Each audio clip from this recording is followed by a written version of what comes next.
الحمدللہ رب العالمین والصلاة والسلام علی خاتم النبیین اما بعد فاعوذ باللہ من الشیطان الرجیم بسم اللہ الرحمن الرحیم۔ آقا علیہ السلام نے ارشاد فرمایا،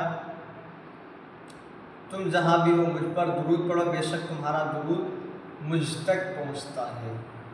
آج جس ٹاپک پہ ہم آپ سے گفتگو کریں گے، ہمارا موضوع ہے حقوق العباد، ہے نا، یعنی بندوں کا جو آپ پر رسپانسبلٹی ہے، جو حق ہے۔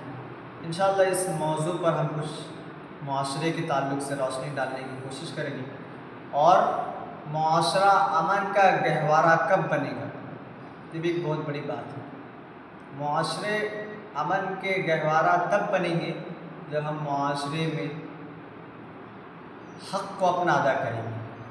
حق یعنی بندوں کا کیا حق ہے؟ حق دو ہے، ایک حق اللہ ہے، ایک حقوق العباد ہے۔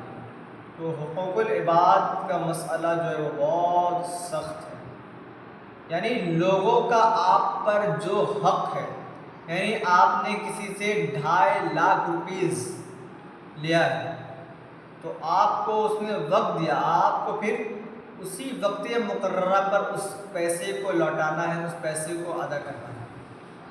اگر آپ اس کا مال کو ہڑپ کر جاتے ہیں، اس کے دولت کو، ویلتھ کو آپ ختم کر لیتے ہیں، اپنے ذاتی معاملات میں اس کو استعمال کرتے ہیں، پھر دیتے نہیں، تو یہ بندوں کا حق اپنے مارتا۔ اور میں آپ کو بتاؤں کہ جو کسی کا حق مارتا ہے، اس کے متعلق بہت سخت ترین وعیدیں ہیں۔ اس لیے بندوں کا حق کبھی نہ مارا جائے، یعنی اللہ تبارک آپ نماز چھوڑ دے، روزہ چھوڑ دے اور دیگر عبادتوں کو چھوڑ دے تو رب قدیر معاف کر سکتا ہے میرے عزیزو، لیکن ہم اگر لوگوں کا حق کھائیں گے، ہم اگر نوجوانوں کا، سوسائٹی کے لوگوں کا اگر حق کو ہم تباہ کر لیں گے، کھا لیں گے، اس کو ہم ادا نہیں کریں گے، تو پھر ہماری پکڑ بہت سخت ہوگی، ہماری پکڑ بہت سخت ہوگی، اور گویا اللہ کریم ہم سے کلام کرے گا۔ اور یہ ایسی چیز ہے کہ جب تک بندہ معاف نہیں کرتا تب تک رب بھی معاف نہیں کرتا۔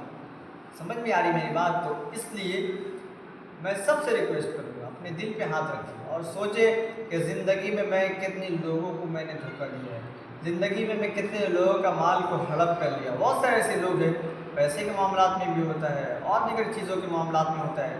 تو ٹھیک ہے، آپ نے وقت دیا ہے، آپ کے پاس اگر نہیں ہے، ان سے رابطہ کنٹینیو رکھیں۔ بہت سارے ایسے لوگ ہیں جو ان سے رقم لے لیتے ہیں، پھر ان سے جب کانٹیکٹ کیا جاتا ہے، جی پیارے بھائی کہاں ہیں، تو پھر وہ کیا کرتے پتہ ہے، نمبر کو ڈرا کر دیتے ہیں، کبھی کال نہیں اٹھاتے، کبھی سوئچ آف کر دیتے۔ یعنی یہ بندہ مطلب یاد رکھے، آپ نے قرض تو لے لیا، جو رقم ہے لے لیا، لیکن آپ نے اس کی ادائیگی نہیں کی، یا ادائیگی کی تو بہت تاخیر سے کی، بندے کا دل ٹوٹ چکا ہے، بندے بہت سارے مسائل سے وہ بندہ گزر چکا ہے، پھر سخت ترین پکڑ ہے۔ ایسے لوگوں کی مذمت آقا علیہ السلام نے حدیث میں بھی کی۔ اسی لیے کوشش کریں کہ آپ جس سے جو آپ کے معاملات چل رہے ہیں، تاکہ رقم کے تعلق سے، زمین کے تعلق سے، جگہ کے تعلق سے، تو سب سے پہلے اس کو ادا کریں۔ آپ لاکھ نماز پڑھ لیں لیکن لوگ آپ نے حق کھایا تو نماز قابل قبول نہیں ہے، اور اسی حالت میں اگر آپ اس دنیا سے چلے جائیں گے تو وہاں پہ آپ کی بخشش نہیں ہے، وہاں پہ آپ کی سخت پکڑ ہوگی، کیونکہ آقا علیہ السلام نے فرمایا جس نے کسی مومن کا دل توڑ دیا، اس نے میرا دل توڑا ہے۔ اس لیے کسی کو ایذا دینے والی کام نہیں کرنی، کسی کو ناراض نہیں کرنا، کسی کو خوش نہیں کر سکتے تو ناراض بھی مت کیجیے، کسی کو رلا سکتے ہیں آپ لیکن اس کو ہنسا ہی نہیں سکتے، تو ایسے کام نہ کریں، نہ رلانے والا کام کریں بلکہ اس کو خوش رکھیں۔ بس مومن کی خوشی نہیں آپ کی خوشی، یہ آپ اپنا مقصد بنا لیں، تو انشاءاللہ آپ اس دنیا میں بھی کامیاب و کامران رہیں گے، وہاں بھی کامیاب و کامران رہیں گے، اور آقا علیہ السلام آپ کو بہت آپ سے محبت کریں حضور، اور حضور پاک صلی اللہ علیہ وسلم کا جس پر نظر ہوگا پھر وہ انشاءاللہ قریب وہ جنت میں ہوگا انشاءاللہ۔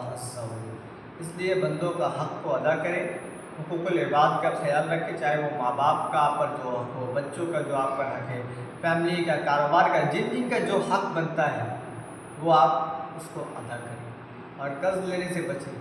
ورنہ قیامت کے دن 300 سے زائد قبول نماز دینے پڑ سکتا ہے۔ اس لیے ان سبھی باتوں کا خیال رکھے۔ اللہ کریم ہم سب کو کہنے سننے سے زیادہ اس پہ عمل کرنے کی توفیق عطا فرمائے۔ آمین بجاہ خاتم النبیین صلی اللہ علیہ وسلم۔